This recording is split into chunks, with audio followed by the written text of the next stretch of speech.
Hello dear students, मैं संदीप यादव आप सभी का फिर से अपने इस चैनल पर स्वागत करता हूं। स्टूडेंट्स, आज का जो हम टॉपिक पढ़ने वाले हैं, हम शुरुआत करते हैं अपने नए टॉपिक की, टेंस। ऐसा कोई स्टूडेंट होगा जिसने इंग्लिश शुरू की होगी, उसने टेंस को नहीं पढ़ा होगा, ठीक है। लेकिन देखते हैं कि क्या तरीका हमें नया मिल सकता है आज यहाँ से, कि एग्ज़ाम में हमारे टेंस आएगा और हमें समझ में भी आएगा बिल्कुल आसानी से। वही तरीका आपको देने की कोशिश कर रहा हूँ। तो पहले तो मैं बात कर लेता हूँ कि टेंस की डेफिनेशन होती क्या है, कि टेंस होता क्या है, हम किसको टेंस बोल रहे हैं, ठीक है। कुछ लोग कहते हैं टाइम टेंस है, ऐसा तो नहीं है। देखिए, जो टेंस होता है ना हमारी, ये एक हमारी वर्ब की फॉर्म होती है। ये वर्ब की फॉर्म होती है जो हमें क्या बताती है, कि एक तो ये हमें किसी भी एक्शन का टाइम बताती है, time of an action. Clear है। जब भी हम वर्ब की फॉर्म को देखने से उस एक्शन के टाइम का पता लगा लेंगे तो वही हमारी वर्ब क्या कहलाएगी, वहाँ पे टेंस कहलाएगी, ठीक है। वर्ब की फॉर्म ही होती है, बस जब हम इससे टाइम का पता लगाने लगते हैं तो हम इसे टेंस बोलना शुरू कर देते हैं। और क्या बताता है टेंस हमें, देखिए जो टेंस होता है ना, ये हमें टाइम के साथ साथ किसी भी एक्शन की स्टेट को बताता है। स्टेट का मतलब कि वो अभी किस अवस्था में, कंप्लीट हो गया, इनकम्प्लीट है, या इंडेफिनिट स्टेट में है, कुछ ख़त्म हो गया, अभी चल भी रहा है। तो ये दो चीज़ें बताने का काम हमें कौन करता है, टेंस। एक तो हमें टाइम बताता है और दूसरा क्या बताता है, स्टेट ऑफ एन एक्शन, ठीक है। देखिए टाइम कैसे पता चलेगा इससे, बिल्कुल सिंपल तरीका है। यदि मैं यहाँ पे दो स्टेटमेंट लिखूँ, ही राइट्स वेल, एक स्टेटमेंट तो मैंने ये लिख दिया। फिर मैं एक और लिख देता हूँ, ही रोट वेल। एक तीसरा स्टेटमेंट यहाँ पे लिख देता हूँ मैं, ही विल राइट वेल। देखो, ये तीन स्टेटमेंट लिखे हुए हैं। अब इन तीन स्टेटमेंट में ना मैंने कोई टाइम मेंशन नहीं किया, कोई भी टाइम मैंने मेंशन नहीं किया है, ठीक है ना। लेकिन फिर भी आप टाइम बता दोगे। यदि मैं पहले वाले स्टेटमेंट में बात करूँ तो जो टाइम होगा ना वो होगा प्रेजेंट। कौन सा टाइम होगा, प्रेजेंट। दूसरे वाले में यदि मैं टाइम की बात करूं तो ये होगा पास्ट। क्या होगा, पास्ट। और तीसरे वाले में यदि मैं टाइम की बात करूं तो होगा फ्यूचर। ये बात तो समझ में आ रही है। मेरा कहने का मतलब ये है कि अब जो हम यहाँ से ये टाइम बता पा रहे हैं, टाइम लिखा भी नहीं हुआ है फिर भी हमें टाइम का पता चल रहा है, तो ये कौन ऐसा कर रहा है, ये वर्ब की फॉर्म ऐसा कर रही है जिस जो हमें टाइम को बता रही है। तो याद रखना, जब भी ये वर्ब की फॉर्म को देखते ही आप टाइम का पता लगा दोगे, ये उस टाइम पे क्या कहलाएगी, आपका टेंस कहलाएगी। यहाँ पे हमने राइट्स को देखा, ठीक है। यहाँ पे हमने राइट्स को देखा तो हमें पता चल गया कि ये क्या है, प्रेजेंट का टाइम। जब हमने रोट को देखा तो हमें पता चल गया ये पास्ट का टाइम है। जब हमने विल राइट को देखा तो हमें पता चल गया ये क्या है, फ्यूचर है। तो पहली बात तो हमें ये समझ में आ गई, जो वर्ब की फॉर्म होती है ये हमें टाइम को रेफ़र कर देती है, हमें टाइम बता देती है, तो उसमें हम इसे क्या बोल देते हैं, टेंस बोल देते हैं। अब यदि मैं स्टेट की बात करूं कि ये अपने स्टेट को कैसे रेफ़र करेंगे, देखिए स्टेट होती क्या है। यदि मैं स्टेट की बात करूं, स्टेट का मतलब यहाँ किसी राज्य से नहीं है, ठीक है। स्टेट का मतलब है यहाँ पे अवस्था, कंडीशन क्या है स्टेटमेंट की। कोई भी काम आप करते हो तो मेनली उसकी दो ही स्टेट होती हैं, इतना ध्यान रखना। कोई काम करना मैंने शुरू किया तो वो अपनी दो ही स्टेट में होगा भाई, या तो वो चल रहा होगा, मेरा कहने का मतलब या तो वो चल रहा होगा कॉन्टिन्यूस, या फिर वो ख़त्म हो गया होगा परफेक्ट। समझते जाना बात को, भाई या तो वो काम चल रहा होगा या फिर ख़त्म हो गया होगा, दो ही स्टेट होते हैं किसी भी एक्शन की, ठीक है ना, चलना या ख़त्म होना।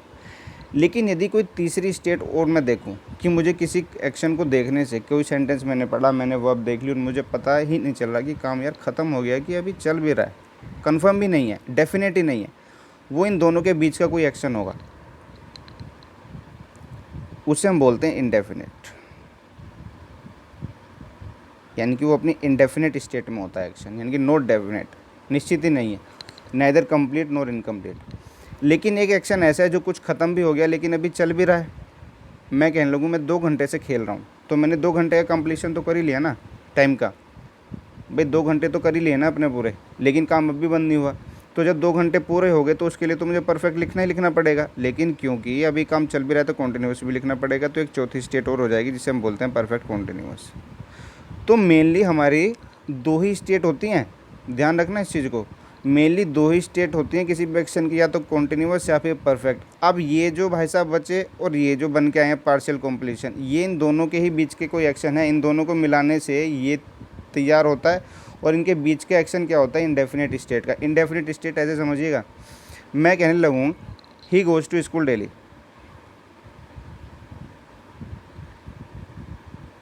ही गोज़ टू स्कूल डेली। अब आप मुझे बताएंगे कि ये काम अभी चल रहा है, बंद हो गया, मुझे बता पाएंगे क्लियर करके? कुछ बता ही नहीं पाएंगे, क्योंकि मैं अभी ये स्टेटमेंट लिख रहा हूँ, चल भी नहीं रहा काम, क्योंकि मेरे सामने वो जा भी नहीं रहा है, लेकिन काम ख़त्म भी नहीं हुआ है। ठीक है, तो ये जो हमारे इंडेफिनिट स्टेट के एक्शन होते हैं ना, ये नाइदर कंप्लीट और नॉर इनकम्प्लीट। ठीक है, यदि मैं सीधी सीधी बात करूँ इनके लिए, तो ये हमारी 4 स्टेट होती हैं किसी भी एक्शन की। तो ये सब चीज़ें हमें किससे पता चलती हैं, वर्ब की फॉर्म से। अब देखिए कैसे स्टेट पता चलेंगी, वो मैं आपको एग्जाम्पल से लिख के बता देता हूँ। देखिए मैंने यहाँ पे लिखा ही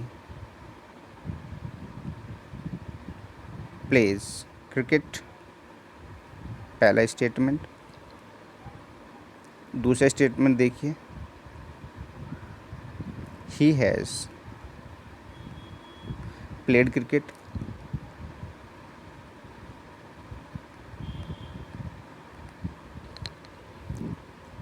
तीसरा देखेंगे, he is playing cricket. Fourth मैंने यहाँ पे लिखा,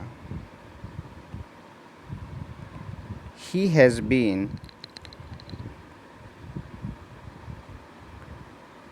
playing cricket, he has been playing cricket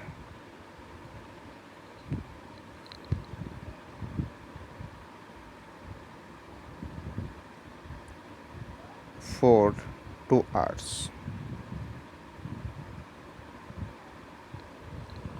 ये 4 स्टेटमेंट लिखे हुए हैं। ठीक है, ये 4 स्टेटमेंट लिखे हुए हैं, ये स्टेट को रेफ़र कर रहे हैं। पहली बात तो चारों को आप देख लीजिए, आपको टाइम का बिल्कुल पता चल रहा होगा कि प्रेजेंट के ही टाइम है। यदि आपने टेंस को थोड़ा भी पढ़ा है तो ये आप सभी को पता है कि ये प्रेजेंट का ही टाइम है। लेकिन इसके अलावा ये एक्शन की अलग अलग स्टेट को रेफ़र कर रहा है। एक ऐसा एक्शन है जिसका हमें पता ही नहीं है जो कंप्लीट है या इनकम्प्लीट है। ठीक है ना, नाइदर कंप्लीट नॉर इनकम्प्लीट।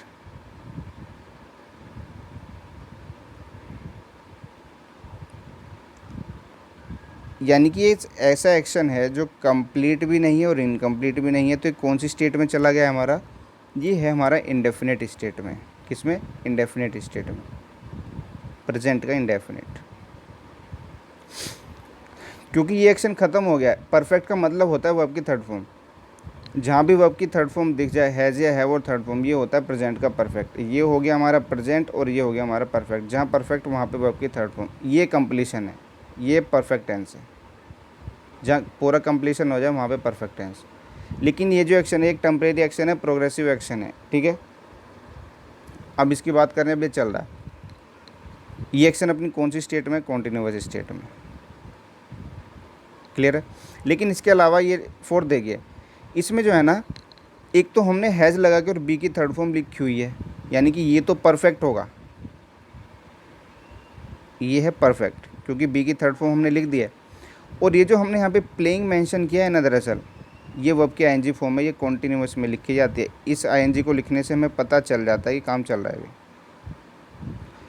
तो ये पार्शियल कंप्लीशन हो गया, यानी कि 2 घंटे पूरे हो गए हैं खेलते खेलते, तीसरा चालू है। तीसरा जो चल रहा है उसके लिए हमने खेलने का काम अभी चल रहा है तो हमने कॉन्टिन्यूअस टेंस लिख दिया है, लेकिन जो हमारा कंप्लीट हो गया उसके लिए हमने क्या लिख दिया, परफेक्ट टेंस।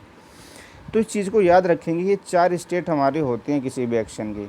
ठीक है, अब ये जो चारों स्टेट हैं ध्यान से समझिएगा थोड़ा। हमें पता चल गया कि जब भी हमें से कोई पूछेगा कि टेंस होता क्या है, तो हमें एक बात तो समझ में आ गई है कि टेंस जो है वर्ब की फॉर्म ही है और कुछ नहीं है। ठीक है। अब ये जो हमने चारों स्टेट लिखी हैं अपनी, ये इंडेफिनिट, चाहे ये कॉन्टिन्यूअस हो, चाहे ये परफेक्ट हो, और चाहे ये परफेक्ट कॉन्टिन्यूअस हो, इससे पांचवी स्टेट कोई और होगी नहीं। स्टेटमेंट इन चारों में एग्जिस्ट करेगा किसी ना किसी में। अब ये तो एक कॉमन सी बात है ना कि ये जो चारों स्टेट हैं ये हर टाइम में होंगी। भाई यदि मैं प्रेजेंट में बात करता हूँ तो इन चारों में से कोई सी भी स्टेट हो सकती है एक्शन की। यदि मैं पास्ट की बात करूँ तो पास्ट में भी हो सकती है, और यदि मैं फ्यूचर की बात करूँ तो फ्यूचर में भी हो सकती हैं। तो इस तरीके से हमारे जो टेंस हो जाते हैं, जो हमें पढ़ने होते हैं, वो हो जाते हैं 12। ठीक है ना। प्रेजेंट के ये चारों, present indefinite, present continuous, present perfect, present perfect continuous. इसका मतलब हम प्रेजेंट में सेक्शन की स्टेट को बताना चाह रहे हैं। पास्ट में चारों और फ्यूचर में भी ये चारों। तो ये क्लियर सी बात है। मैं डेफिनेशन आपको क्लियर हुई है कि टेंस की डेफिनेशन होती क्या है, वर्ब की फॉर्म होती है जो हमें स्पेसिफिक पॉइंट को बता देते हैं किसी भी टाइम के। प्रेजेंट, पास्ट या फ्यूचर, तीनों में से किसी का पता चल जाता है हमें। अगर हमें टाइम भी ना दिया हो तो भी हमें पता चल जाता है कि टाइम है क्या, यदि हम वर्ब की फॉर्म लिख दें। दूसरा, जब कोई एक्शन लिखा होता है तो टाइम के साथ साथ हमें उसकी स्टेट का भी पता चल जाता है कि ये काम ख़त्म हो गया, चल रहा है, या कितना हो गया और कितना चल रहा है। तो ये बात क्लियर है ना। तो यदि ये बात आपको इतनी क्लियर हो गई है तो अब आगे बढ़ते हैं थोड़ा सा अपने टेंस को लेकर। आज जो हम यहाँ से टेंस पढ़ने वाले हैं ना, वो टेंस होगा हमारा प्रेजेंट इंडेफिनिट।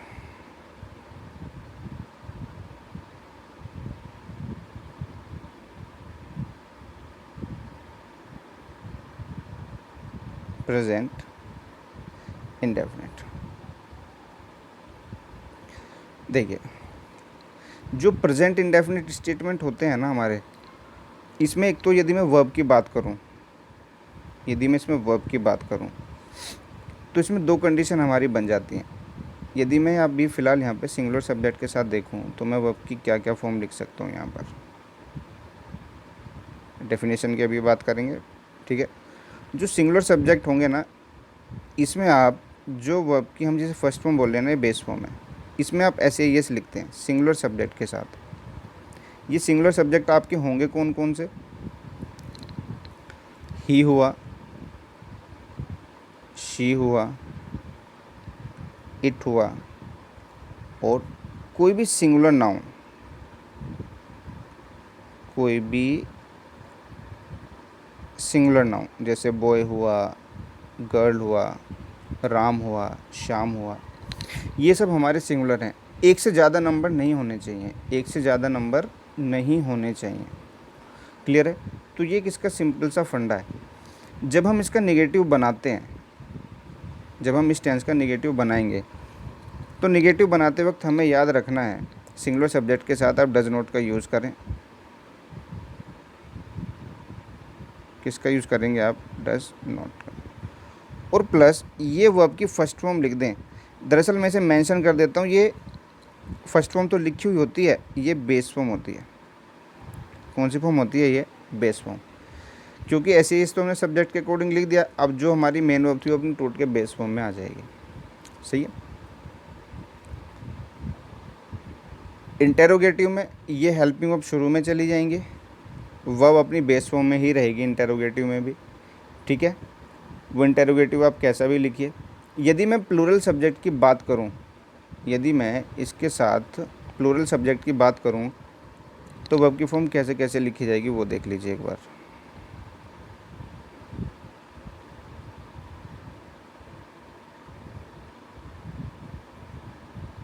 देखिए, यदि सब्जेक्ट हमारा प्लूरल है,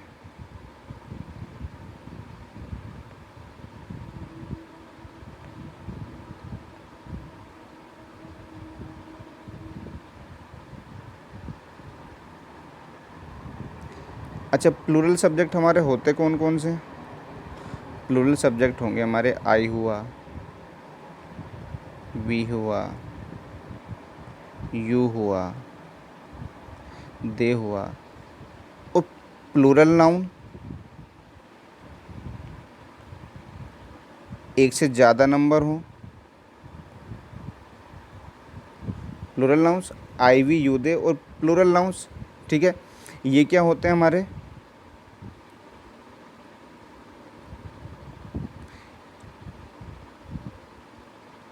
प्लूरल नंबर के सब्जेक्ट। अब जब आप इनके साथ वर्ब लिखेंगे ना उस पर थोड़ा ध्यान देना। जब आप वर्ब लिखेंगे तो वर्ब लिखने के लिए प्लूरल सब्जेक्ट के साथ आपको कुछ नहीं करना। जो वर्ब की आप ये फर्स्ट फॉर्म लिख रहे हैं ना, अब इसमें ऐसे ही एस का यूज़ मत करना,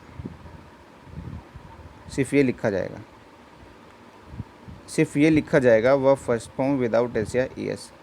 जब आप इसका निगेटिव बनाएं, जब आप इसका निगेटिव बनाएं तो डू नॉट लगा के वर्ब की बेस फॉर्म लिख दीजिएगा प्लूरल नंबर के सब्जेक्ट के साथ।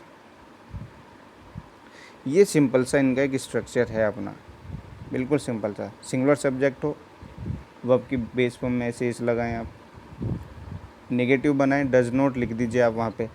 डज नॉट लिखते ही अपने आप ही आपको क्या लिखना पड़ेगा, वर्ब को बेस फॉर्म में लिखना पड़ेगा। क्लियर है। अब बात कर लेते हैं डेफिनेशन की, किसकी डेफिनेशन होगी क्या।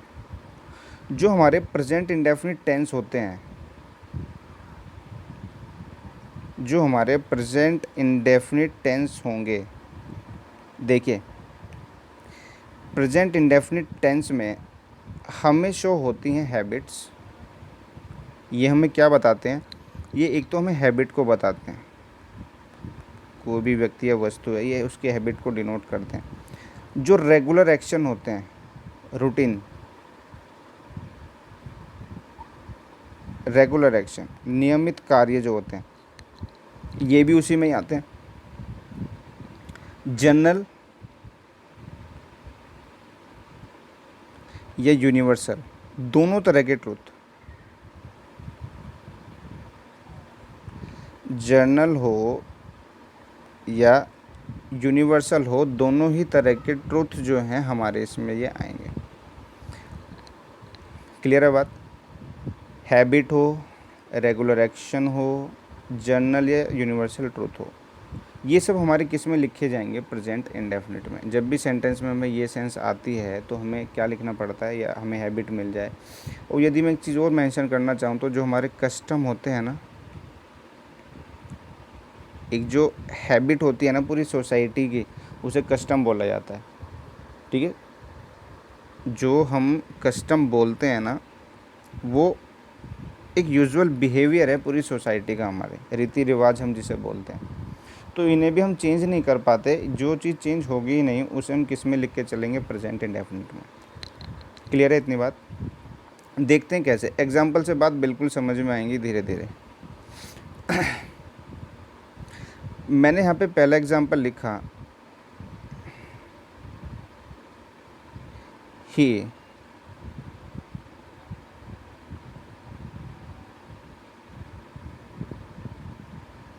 Usually goes to school. अच्छा, जो एडवर्ब होंगे उन्हें भी मैं अभी मेंशन कराऊंगा आपको। इस स्टेटमेंट में ना देखो, जब भी एग्जाम में क्वेश्चन आएगा तो कोई ना कोई तो हमें हिंट मिलेगा ही। भाई हिंदी में तो आएगा नहीं, हमने अभी बचपन से यही पढ़ा है जिन वाक्यों के अंत में ता है, ती है, ते आते हैं। लेकिन एग्जामिनर तो हिंदी नहीं देगा, तो क्या हम पहचान ही नहीं पाएंगे कि स्टेटमेंट प्रेजेंट इंडेफिनिट था। तो वो हमारी गलती थी जो हमने उस टाइम पर पढ़ा। ठीक है, वो जो भी हमें जैसा पढ़ाया गया सब ठीक ही था उस टाइम के लिए तो, लेकिन ये काम नहीं आता। इंग्लिश को इंग्लिश में जितना बेटर हम समझ पाएंगे, हिंदी में नहीं समझ पाते। तो इस स्टेटमेंट में ना आपने एक एडवर्ब देखी है, यूजुअली। हैबिट या जनरल रूटीन को शो करने के लिए हम इस एडवर्ब का यूज़ करते हैं आमतौर पर। जनरली इसका मीनिंग होता है। तो जब भी हम स्टेटमेंट में इसे लिखते हैं तो ये आपको भी पता है कि हमें क्या बता रही है, उसका वहाँ पे एक रूटीन बता रही है। अच्छा, रेगुलर रूटीन से आप ये ना समझें कि रेगुलर रूटीन का मतलब कि रोज़ ही कोई काम करे इंसान। रेगुलर रूटीन ये है कि यदि मैं साल में एक बार मंदिर जाता हूँ या गुरुद्वारे जाता हूँ तो मैं जाते जाता हूँ, ये मेरा रेगुलर रूटीन है। अगर हफ्ते में एक बार जाता हूँ तो जाते जाता हूँ। इसका मतलब रेगुलर का मतलब ये नहीं है आज भी, कल भी, परसों भी, हर घंटे। वो तो बड़ा रूटीन हो जाएगा। लेकिन ये भी रेगुलर रूटीन ही है। अगर आप साल में एक बार गर्मियों की छुट्टियों में मसूरी घूमने जाते हैं तो ये क्या कहलाएगा, आपका रेगुलर रूटीन कहलाएगा। क्लियर है? तो इस चीज़ को थोड़ा देखना ध्यान से।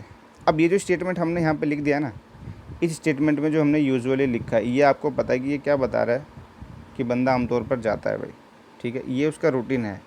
तो हमने इसे किस में लिख दिया है वर्ब को, प्रेजेंट इंडेफिनिट में।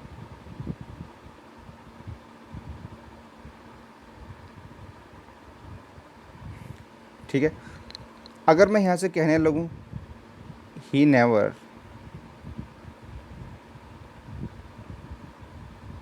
टेल्स अ लाई, सीधी सी बात है, वो कभी झूठ नहीं बोलता, उसकी आदत है ऐसी। ठीक है, तो मैंने सब्जेक्ट का नंबर देखा कि मुझे पता चला। देखो ये जो एडवर्ब है ना, इनसे सिर्फ सेंस हमें मिलेगी, ये मत सोचना कि अब एडवर्ब लगने से मैसेजेस लिखें ना लिखें, वो बिल्कुल सब्जेक्ट के नंबर के अकॉर्डिंग ही लिखी जाएंगी जैसे लिखी जाती हैं। तो हमने इसे क्या लिख दिया यहाँ पे, टेल्स, और ये हमें क्या डिनोट कर रहा है, उसकी हैबिट। क्लियर है बात? आगे देखिए और स्टेटमेंट कैसे कैसे हम इन्हें कर पाएंगे। मैंने यहाँ पे लिखा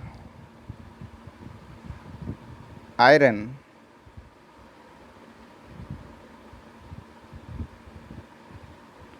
एक्सपेंड्स ऑन बेटिंग।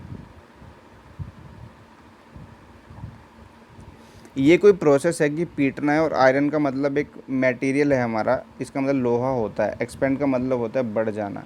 अच्छा, जिन लोगों को ये नहीं पता कि जनरल स्टेटमेंट और यूनिवर्सल स्टेटमेंट होते क्या हैं, वो ध्यान से सुन लें एक बार।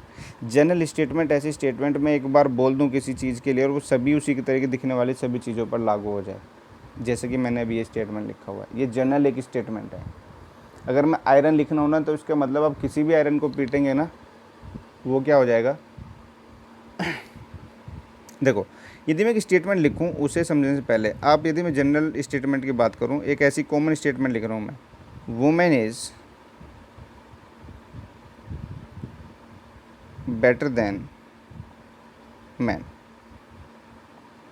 एक ये मैंने ऐसी स्टेटमेंट लिख दिया कि जो वुमेन है वो बेटर होती है मैन से। इसे थोड़ा दिल पे ना लें बात को, बस समझने के लिए ऐसे मन में आया तो लिख दिया।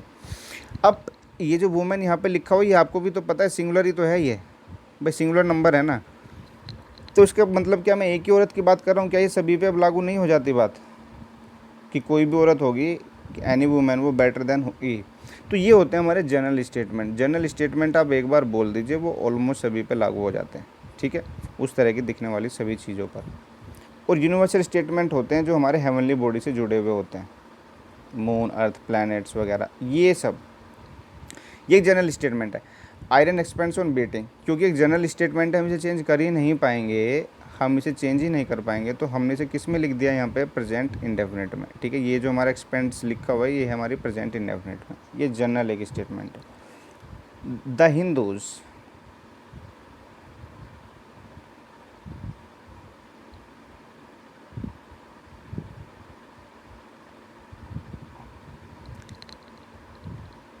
Celebrates Diwali with Joy.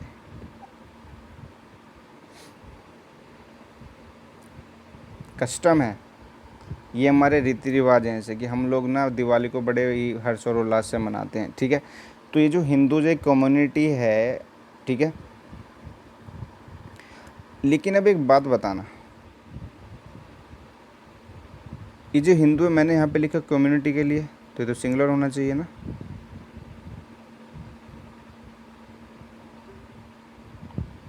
क्या होना चाहिए, ये सिंगुलर। क्लियर है? अब हमने कर क्या दिया, क्योंकि एक पर्टिकुलर कम्युनिटी की मैं बात कर रहा हूँ, तो वो भी मैंने इसके साथ में कैसी लिख दी है, सिंगुलर। तो ये भी किस में चला जाएगा, एक हमारा कस्टम में चला जाएगा, जिसे हमें किस में मेंशन करना पड़ेगा, प्रेजेंट इंडेफिनिट में।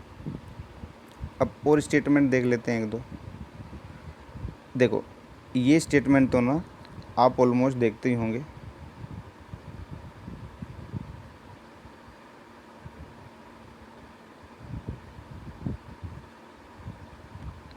स्मोकिंग कॉजेस डेथ, इसी का मिलता जुलता एक भाई है,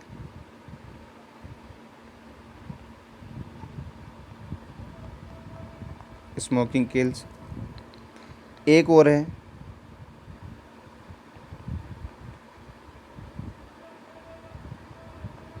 इनका एक ही मतलब है, इन सभी का एक ही मतलब है। Smoking is injurious to health. ये जो पहले स्टेटमेंट लिखा हुआ है ना मैंने, एक जनरल स्टेटमेंट है कि जो स्मोकिंग है ना, वो जो धूम्रपान है ना, वो मौत का कारण बनता है भाई, ठीक है ना। तो एक जनरल स्टेटमेंट है, आप इसे कॉज्ड नहीं कर पाओगे, पास्ट में नहीं लिख पाओगे, फ्यूचर में नहीं लिख पाओगे। पास्ट में लिख दिया तो पास्ट के लिए वैलिड, तो हमें ये मानना पड़ेगा कि ये कॉज कब करता था डेथ को, पास्ट में, लेकिन आज नहीं करता, आज दबा के स्मोकिंग करो। यदि मैं कहता हूँ स्मोकिंग किल्स, तो इसका मतलब क्या है कि एक जनरल स्टेटमेंट है, ये चेंज होगा नहीं। स्मोकिंग कोई भी करेगा वो मरेगा ही मरेगा, स्मोकिंग मार ही देगा उसको, ठीक है ना। इन्हें पास्ट में नहीं लिख सकते, प्रेजेंट में ही हमें क्या करने पड़ेंगे, रेफर। ये तीनों एक ही मीनिंग है। ये जब आप मूवी वगैरह देखते होंगे ना, तो उसमें ये आपको मेंशन होते हुए मिल जाएंगे तीनों तरीके से, ऐसे भी, ऐसे भी, ऐसे भी। तीनों का एक ही मतलब है, मिलेंगे आपको प्रेजेंट इंडेफिनिट में, क्योंकि कभी चेंज नहीं होगा। जो हमारी यूनिवर्सल स्टेटमेंट होते हैं, जनरल स्टेटमेंट होते हैं, उन्हें हम कभी चेंज कर ही नहीं पाते, उन्हें हम कभी चेंज नहीं कर पाएंगे, इतना ध्यान रखना हमेशा।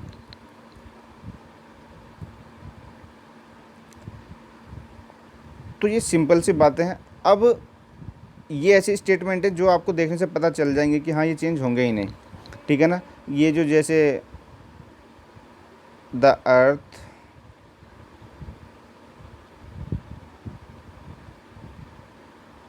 मूव्स अराउंड द सन, आपको पता है कि एक यूनिवर्सल स्टेटमेंट है कि पृथ्वी सूर्य का चक्कर लगाती है, तो हमने इसे किस में लिख दिया, प्रेजेंट इंडेफिनिट में। ना इसमें आप आईएनजी फॉर्म लिख पाएंगे, ना पास्ट लिख पाएंगे, ना कुछ लिख पाएंगे, ठीक है ना। आप इसे ऐसे लिखेंगे, the earth moves around the sun. एक और देख लो last, water turned into vapour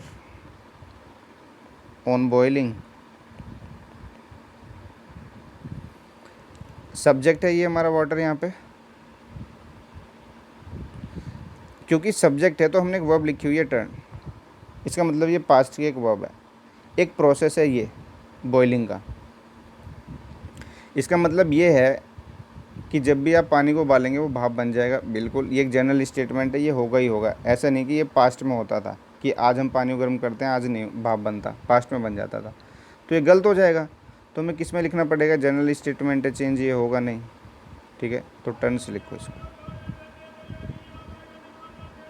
ऐसे करेक्ट होगा, ठीक है। तो स्टेटमेंट ये लिखा जाएगा, water turns into vapour on boiling. किस में बदल जाता है, भाप में बदल जाता है, वाष्प में बदल जाता है जब हम उसे उबाल देते हैं, ठीक है।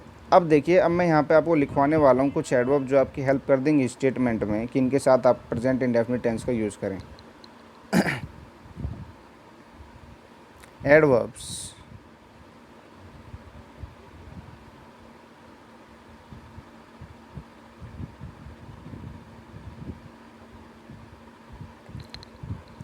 सॉरी,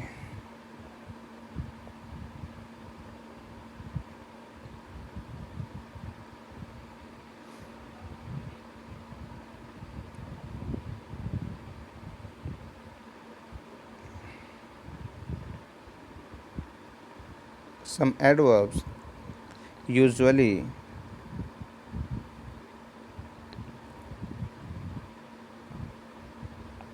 denotes habit और रेगुलर रूटीन। ये कौन कौन सी हमारी ऐसी एडवर्ब्स होंगी जो हमें रूटीन बता रही होंगी। देखिए, सबसे पहले ऑफन, जिसे आप अक्सर या प्राय बोलते हो। इसका एक और मीनिंग होता है फ्रिक्वेंटली, ये भी आजकल ये बहुत आ रहा है। ऑफन कम देखने को मिलता है, फ्रिक्वेंटली बहुत देखने को मिलता है। फ्रिक्वेंटली, ठीक है। समटाइम्स,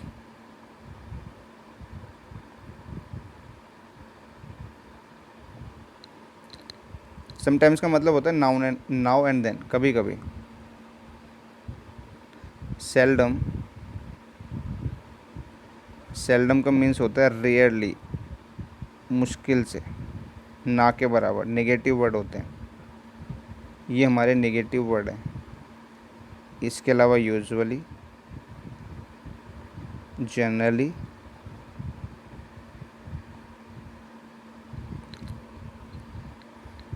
ठीक है। मैं ऊपर से रब कर देता हूँ इसको।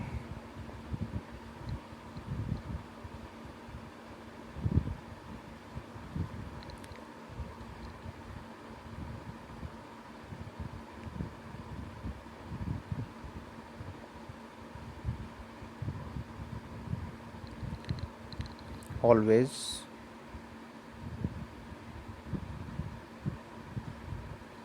नेवर। अच्छा, इस एवरी के साथ ना आप कोई भी टाइम मेंशन करके दे सकता है। वो every day, every week, every night, कुछ भी। तो ये हमें कहीं ना कहीं हेल्प कर देंगे बताने में कि हाँ, कि ये जो स्टेटमेंट है या तो हमें क्या बता रहा होगा, एक रूटीन बता रहा होगा इंसान का या किसी वस्तु का, ठीक है। या फिर क्या बता रहा होगा हमें वहाँ पे, हैबिट बता रहा होगा। वस्तु से मतलब समझना, वस्तु का मतलब कोई टेबल वेबल नहीं, मैं सीधे से बात करना चाह रहा हूँ एनिमल्स पे, ठीक है। भाई वस्तु का क्या रूटीन होगा? रूटीन तो इंसान का होगा या फिर किसी एनिमल का होगा, ठीक है। देखिए कैसे ये एक्ट करेंगे स्टेटमेंट में। मैंने लिखा शी इज़ समटाइम्स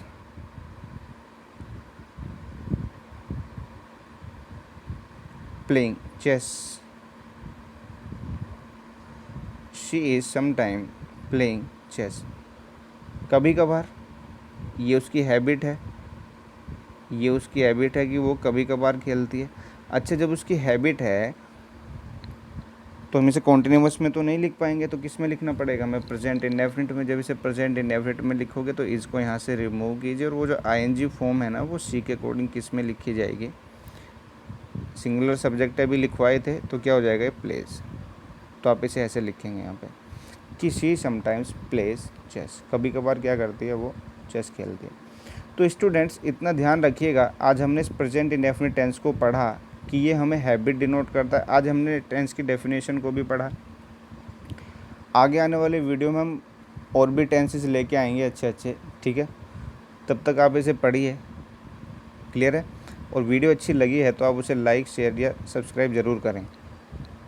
चलिए आज के लिए इतना ही। नमस्कार।